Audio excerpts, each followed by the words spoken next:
ഹാളിൽ അക്ഷമരായിരിക്കുന്നവരെ മുത്തശ്ശിയുടെ മുറിയിൽ നിന്നിറങ്ങി വന്നപ്പോൾ തന്നെ കണ്ണൻ കണ്ടിരുന്നു. ഒരു വിചാരണയ്ക്കുള്ള വകുപ്പുണ്ടാകുമെന്നാണ് ആ ഇരുത്തം കണ്ടപ്പോൾ അവന് മനസ്സിലായത്. അതറിയാമായിരുന്നിട്ടും അവർക്ക് നേരെ നേർത്തൊരു പുഞ്ചിരി നീട്ടിയിട്ട് കണ്ണൻ പുറത്തേക്ക് നടന്നു. കിരണൊന്ന് നിന്നേ അവിടെ. മഹേഷിൻ്റേതാണ് ആജ്ഞ. കണ്ണൻ അതേ ചിരിയോടെ തന്നെ അവരെ തിരിഞ്ഞു നോക്കി. ഒരുവിധപ്പെട്ട എല്ലാവർക്കും ഇപ്പോൾ ഇവിടെ വന്നിരിക്കാൻ സമയമുണ്ടോ എന്നാണ് അത്രയും ആളുകളെ ഒരുമിച്ച് കണ്ടപ്പോൾ കണ്ണന് തോന്നിയത്. അവരുടെ ഭാഷയിൽ തന്നെ പറയുമ്പോൾ നിന്ന് തിരിയാൻ സമയമില്ലാത്ത വിധം തിരക്കുള്ളവരാണ്. അച്ഛനും ചെറിയച്ഛനുമൊന്നും ഇവിടെ കാറ്റുകൊള്ളാൻ വന്നിരുന്നതല്ല. മഹേഷിൻ്റെ ശബ്ദത്തിൽ ദേഷ്യമാണ്. അതിനാണെന്ന് ഞാൻ പറഞ്ഞില്ലല്ലോ മഹി. ശാന്തമായിരുന്നു കണ്ണൻ്റെ വാക്കുകൾ. നിന്നോട് സംസാരിക്കാൻ വന്നിരുന്നതാണ് എല്ലാവരും.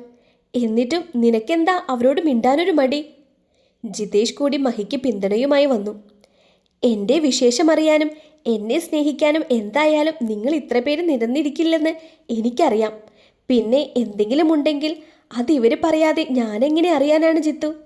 എന്നോട് സംസാരിക്കാനുണ്ടെങ്കിൽ അത് എന്നോടല്ലേ പറയേണ്ടത്?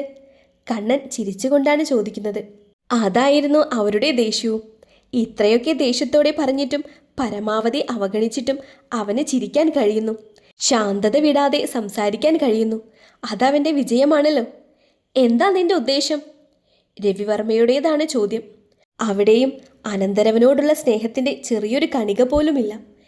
എനിക്ക് ചോദ്യം മനസ്സിലായില്ല അമ്മാവ. കണ്ണനും തിരിച്ചു ചോദിച്ചു. നീ എന്താ പൊട്ടനാണോടാ? വീണ്ടും മഹിയുടെ പരിഹാസത്തോടെയുള്ള ചോദ്യം. എനിക്കാ ചോദ്യം മനസ്സിലായില്ല എന്നത് സത്യമാണ് മഹി. പിന്നെ അനാവശ്യമായി ദേഷ്യപ്പെടുന്നവരും പക കൊണ്ട് നടക്കുന്നവരും കൂടി പൊട്ടന്മാരാണ്. ഇപ്രാവശ്യം കണ്ണൻ്റെ മുഖം മാറി തുടങ്ങി. പതിവ് ചിരി മാഞ്ഞ് പകരം അവിടെ ഗൗരവമായി മാറി. ബാംഗ്ലൂരിൽ ഉണ്ടായിരുന്ന ജോലിയും രാജിവെച്ചിട്ട് ഇവിടെ വരാൻ മാത്രം എന്താണ് നിന്റെ ഉദ്ദേശമെന്നാണ് രവി ചോദിച്ചത്. രവിമാമയുടെ ചോദ്യം പ്രതാപ് വർമ്മ എന്ന വല്യമാമ ഏറ്റെടുത്ത് കഴിഞ്ഞെന്ന് കണ്ണന് മനസ്സിലായി. അവൻ അവിടെ ചുറ്റുമൊന്ന് കണ്ണോടിച്ചു. തറവാട്ടിലെ ഏറെക്കുറെ എല്ലാവരുമുണ്ട് ആ സഭയിൽ. പ്രതാപ് വർമ്മ, കണ്ണൻ്റെ വല്യമ്മാവൻ, അയാളുടെ ഭാര്യ സാവിത്രി, പിന്നെ ആദിയും സ്വാതിയും. രവിവർമ്മ രണ്ടാമത്തെ ആളാണ്. ഭാര്യ ഭാമ. അവരുടെ മക്കളാണ് മഹേഷ് വർമ്മ, സിദ്ധാർത്ഥ് വർമ്മ, മാനസ. അതിൽ മാനസ മാത്രമേ അവിടെ ഇല്ലാത്തതുള്ളൂ. പിന്നെയുള്ളത് സുധീഷ് വർമ്മ, അയാളുടെ ഭാര്യ രാധിക. മക്കളാണ് ജിതേഷ്, ഹർഷ, വർഷ. കൂട്ടത്തിൽ ജിതേഷിനെ മാറ്റി നിർത്തിയാൽ ഇത്തിരി മനസാക്ഷിയുള്ളതും കണ്ണനോട് അല്പമെങ്കിലും സ്നേഹമുള്ളതും സുധീഷിൻ്റെ കുടുംബത്തിനാണ്. നിനക്കൊന്നും പറയാനില്ലേ? വീണ്ടും രവിമാമയുടെ കനപ്പിച്ച ചോദ്യം. കണ്ണൻ ചുവരിൽ ചാരി നിന്നു. പറയാനുണ്ട് നിങ്ങളോടെനിക്ക്, ഒരുപാട് പറയാനുണ്ട്. പക്ഷേ എൻ്റെ പപ്പ പറഞ്ഞിട്ടുണ്ട് അർഹതയുള്ളത് തരാത്തവരോട് കെഞ്ചരുതെന്ന്. കണ്ണൻ വീണ്ടും ചിരിച്ചാണോടോ ചെറിയച്ഛൻ ചോദിച്ചതിനുള്ള ഉത്തരം? വീണ്ടും മഹേഷിൻ്റെ ദേഷ്യം. നീയൊന്ന് അടങ്ങി നിൽക്ക് മഹി, കണ്ണൻ പറയും. ആദിയുടെ സ്വരമുയർന്നു. അവനുമേൽ ദേഷ്യത്തിൻ്റെ കുറേയേറെ കണ്ണുകൾ ഒരുമിച്ച് പതിഞ്ഞു. എൻ്റെ ഉദ്ദേശം എന്താണെന്നതല്ല നിങ്ങളുടെ ചോദ്യം. ആദ്യം ഞാൻ ഇതിനുള്ള ഉത്തരം തരാം. വീണ്ടും കണ്ണൻ ചിരിച്ചുകൊണ്ട് പറഞ്ഞു. യാതൊരു ഉദ്ദേശത്തോടെയുമല്ലായിരുന്നു ഞാൻ കഴിഞ്ഞ തവണ ഇവിടെ വന്നിറങ്ങിയത്. ഒരുപാട് ഒറ്റപ്പെടൽ ഫീൽ ചെയ്തപ്പോൾ ഏതോ ഒരു നിമിഷം അമ്മയുടെ കുടുംബക്കാരെ തേടിയിറങ്ങി വന്ന എനിക്ക് നിങ്ങൾ രാജകീയ സ്വീകരണമാണല്ലോ തന്നത്. ഓർമ്മയില്ലേ അത്? നിങ്ങൾ മറന്നാലും ഞാനത് മറക്കാൻ പാടില്ലല്ലോ. അവൻ്റെ സ്വരത്തിൽ പരിഹാസമുയർന്നു. ചുറ്റുമുള്ളവരുടെ മുഖം ഒന്നുകൂടി വലിഞ്ഞു മുറുകി. അത് കഴിഞ്ഞു. ഇനി എനിക്ക് പറയാനുള്ളത് ഈ വരവിനെ കുറിച്ചാണ്. ഈ തറവാട്ടിൽ എൻ്റെ അമ്മയ്ക്ക് കൂടി അവകാശമുണ്ടെന്ന് വ്യക്തമായി അറിയാമായിരുന്നിട്ടും എൻ്റെ പപ്പ ഒരിക്കലും അത് ചോദിച്ചു വന്നിട്ടില്ല. അമ്മയെ വിട്ടിട്ടുമില്ല. എന്നോടത് ചോദിച്ചു വാങ്ങണമെന്ന് പറഞ്ഞിട്ടുമില്ല. കണ്ണൻ്റെ കണ്ണുകൾ ചുറ്റും ഒന്നുകൂടി ഓടി തീർന്നു. കേൾക്കാൻ പേടിയുള്ളതെന്തോ കേൾക്കാനിരിക്കുന്നവരുടെ വിളറിയ മുഖം. അവന് വീണ്ടും ചിരി വന്നു. പക്ഷേ ഇപ്പോൾ വന്നത് തീർച്ചയായും എൻ്റെ അമ്മയുടെ അവകാശം ചോദിച്ചു മേടിക്കാൻ തന്നെയാണ്. എനിക്ക് വേണ്ടതെല്ലാം എൻ്റെ പപ്പ ഒരുക്കി തന്നിട്ടുണ്ട്. പോരാത്തതിന് നല്ല അന്തസ്സുള്ളൊരു ജോലിയും എനിക്കുണ്ട്. ഞാനത് രാജിവെച്ചിട്ടാണ് വന്നതെന്ന് നിങ്ങളുടെ തെറ്റിദ്ധാരണ മാത്രമാണ്. പക്ഷേ കിട്ടാനുള്ളത് വാങ്ങിച്ചിട്ടേ ഇനിയൊരു മടക്കമുള്ളൂ. എനിക്ക് വേണ്ടിയിട്ടല്ല. എന്നാലും ഞാനത് പിടിച്ചു വാങ്ങും. അതിനുവേണ്ടി ഈ കിരൺ എന്തും ചെയ്യും. കണ്ണൻ്റെ സ്വരം പതിവിലും കടുത്തുപോയിരുന്നു അത് പറഞ്ഞപ്പോൾ. നീയൊരു ചുക്കും ചെയ്യില്ല. വന്നതുപോലെ തന്നെ നീ തിരിച്ചു പോകും. ഇല്ലെങ്കിൽ ഓടിക്കും നിന്നെ. പ്രതാപ് വർമ്മയുടെ സ്വരം തീ പിടിച്ചതുപോലെയായിരുന്നു അത് പറയുമ്പോൾ. ഞാൻ ചോദിക്കുന്നത് നിങ്ങളുടെ ഔദാര്യമല്ലല്ലോ വല്യമ്മാമായി, എൻ്റെ അമ്മയുടെ അവകാശമാണ്. സ്വന്തം കൂടപ്പിറപ്പിൻ്റെ മകനെ, അതായത് എന്നെ, ആ സഹോദരിയും ഭർത്താവും ജീവനോടെ ഇല്ലാഞ്ഞിട്ട് കൂടിയും ചേർത്ത് പിടിക്കാൻ മനസ്സ് കാണിക്കാത്ത നിങ്ങളൊന്നും ആ ഓഹരി അർഹിക്കുന്നില്ല. നിങ്ങൾക്കത് വിട്ടു നൽകിയാൽ എൻ്റെ അമ്മയുടെ ആത്മാവ് പോലും എന്നോട് പൊറുക്കില്ല. കണ്ണൻ്റെ മുഖവും ചുവന്നു പോയിരുന്നു. സങ്കടവും ദേഷ്യവും അവനെ ഒരുപോലെ പൊള്ളിച്ചു. നീ ആരെയാ വെല്ലുവിളിക്കുന്നത് എന്നറിയാവോടോ നിനക്ക്, അഹങ്കാരി? വിശേഷണം നൽകിയത് സാവിത്രി അമ്മയാണ്. ശരിക്കും അറിയാം അമ്മായി. ഈ വല്യമാമനും അമ്മായിയും കൂടെ ചേർന്നല്ലേ കഴിഞ്ഞ വരവിൽ എനിക്ക് ആ സർപ്രൈസ് ഒരുക്കിയത്. അതിനുള്ള നന്ദിയായി കണ്ടാൽ മാത്രം മതി. കണ്ണൻ യാതൊരു കൂസലുമില്ലാതെ പറഞ്ഞു. നീ എങ്ങോട്ടാടാ ഈ തുള്ളിപ്പോകുന്നത്? നീ ഒറ്റയ്ക്കാണ്, അത് ഓർമ്മ വേണം. ജിതേഷിൻ്റെ ക്രൂരത നിറഞ്ഞ ചിരി. കണ്ണനും ചിരിച്ചു. അവൻ ഒറ്റയ്ക്കല്ല, ഞാനും ആദിയുമൊക്കെ കണ്ണനൊപ്പമാണ്. പിന്നെ മുത്തശ്ശിയും. അവൻ്റെ ഭാഗത്താണ് ന്യായം. സിദ്ധു കണ്ണൻ്റെ അരികിൽ പോയി നിന്നിട്ട് പറഞ്ഞു. അത് നീ തീരുമാനിച്ചാൽ മതിയോടാ. ബാമ സിദ്ധുവിൻ്റെ കയ്യിൽ നല്ലൊരു അടി കൊടുത്തുകൊണ്ടും കണ്ണുരുട്ടി. ഈ കാര്യം എനിക്ക് തീരുമാനിക്കാവുന്നതേ ഉള്ളൂ, സിദ്ധു നിസ്സാരമായി പറഞ്ഞു. അവനെയും ആദിയെയും തുറച്ചു നോക്കുന്ന കണ്ണുകളെ അവർ പുച്ഛത്തോടെ നേരിട്ടു. ഞാൻ പോവാൻ വന്നവനാണ് സിദ്ധു. എനിക്ക് വേണ്ടി നിങ്ങൾ തമ്മിത്തല്ലി പിരിയരുത്.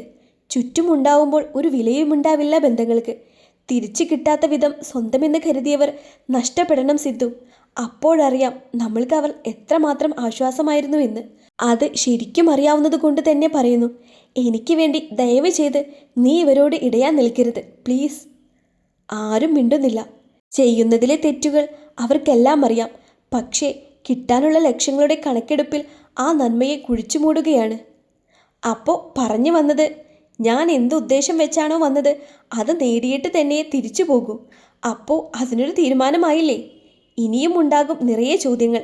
തൽക്കാലം എനിക്ക് സമയമില്ല. ഞാനും നിങ്ങളും ഇവിടെ തന്നെ ഉണ്ടല്ലോ. അപ്പോൾ വിചാരണ ഇനി വേറൊരു ദിവസത്തേക്കായി നീട്ടി വെച്ചത് അറിയിക്കുന്നു. എല്ലാവർക്കും പിരിഞ്ഞു പോകാം. കണ്ണൻ അത്രയും പറഞ്ഞിട്ട് തിരിഞ്ഞു നടന്നു. പിറകിൽ നിന്നും കേൾക്കുന്ന മുറുമുറുപ്പുകൾ അവൻ്റെ ചുണ്ടിൽ ചിരിയാണ് നൽകിയത്. കണ്ണാ, പുറകിൽ നിന്നും വിളിച്ചുകൊണ്ട് ആദി ഓടി വന്നു. എന്താടാ? കണ്ണൻ അവനോട് ചോദിച്ചു. പുറത്തു പോകുമല്ലേ നീ? ഇതാ എൻ്റെ വണ്ടി എടുത്തു. ആദി കയ്യിലുള്ള കീ കണ്ണന് നേരെ നീട്ടി. വേണ്ടടാ, റോഡിലിറങ്ങിയാൽ ഓട്ടോ കിട്ടും. ഞാനൊരു വണ്ടി നോക്കാനാ പോകുന്നത്. കണ്ണൻ ചിരിച്ചുകൊണ്ട് അത് നിരസിച്ചു. അവരുടെ കൂട്ടത്തിലേക്ക് നീ എന്നെയും സിദ്ധുവിനെയും കൂട്ടിച്ചേർത്ത് എഴുതരുത്, അപേക്ഷയാണ്. ആദി കണ്ണൻ്റെ കയ്യിൽ പിടിച്ചുകൊണ്ട് പറഞ്ഞു. ഏയ്, ഇതതുകൊണ്ടൊന്നുമല്ലടാ, പറഞ്ഞത് സത്യമാണ്. ഇനി അതും വിശ്വാസമില്ലെങ്കിൽ നീ കൂടെ വാ, ഞാൻ തനിച്ചു പോവണ്ടല്ലോ. കണ്ണൻ ആദിയുടെ തോളിൽ തട്ടി. സിദ്ധു വാ. ഒന്ന് ആലോചിച്ചു പോലും നോക്കാതെ ആദി സിദ്ധുവിനെയും വിളിച്ചുകൊണ്ട് കണ്ണനൊപ്പം ഇറങ്ങി. അവന് കുറുമ്പ് പറയാനും കുസൃതി കാണിക്കാനും ഒന്നും ആരുമില്ലല്ലോ സീതേ. വീണ്ടും മുത്തശ്ശി കണ്ണന് വേണ്ടിയാണ് വാദിക്കുന്നത്. സീതയുടെ കണ്ണുകൾ കൂർത്തു. അവൻ ആരുമില്ലെന്ന് കരുതി എൻ്റെ നെഞ്ചത്തേക്കാണോ പാഞ്ഞു കയറേണ്ടത്? സീതയുടെ ദേഷ്യം പോയിട്ടില്ല. അവനുള്ളിൽ വലിയൊരു മുറിവുണ്ട് മോളെ. അതിൻ്റെ നീറ്റൽ പുറമെ കാണിക്കാതെ നടക്കുകയാണ് എൻ്റെ കുട്ടി.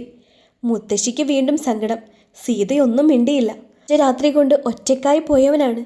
ഈ കളിയും ചിരിയുമൊക്കെ ഉണ്ടെന്നേ ഉള്ളൂ. ഉള്ളിൽ അവനൊരു സങ്കടം എപ്പോഴും മൂടിവെച്ചിട്ടുണ്ട്.